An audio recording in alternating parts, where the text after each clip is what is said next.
when Ghana was 50, the German president came to Ghana.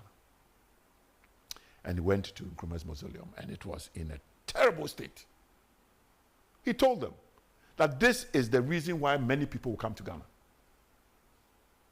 This man is the reason why many people come to Ghana. Because anybody who bothers to read finds in this man great attributes. So please, so they started renovating the place. Today, we have what I call a respectable monument. So those who hate him, let them hate him. If you hate, like I said, I've read 2 books of Busia, and I like his intellectual ability. If you've not read any of the 16 books of Kwame Nkrumah and you hate him, you are ignorant.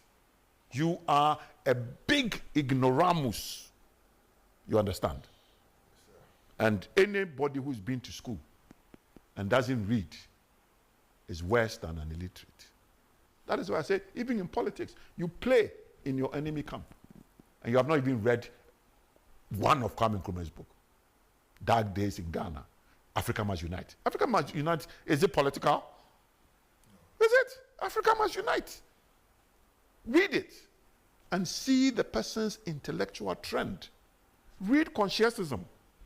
Read imperialism, the last stages of neocolonialism, the last stages of imperial. Read it and see whether this man that you're dealing with is worth all that mistrust and disbelief and hatred. No. Did you know Kwame Nkrumah is the only man in history to be president of 2 countries?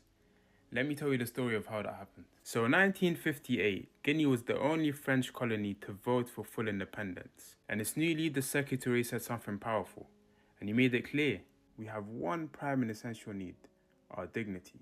And there's no dignity without freedom. We prefer poverty and freedom than riches and slavery. Of course, France didn't take that lightly. As soon as the vote passed, they crippled Guinea's economy. They cut off all funding, all basic supplies. They even stripped out light bulbs from government buildings. It was revenge, but it was also a warning to the rest of Africa.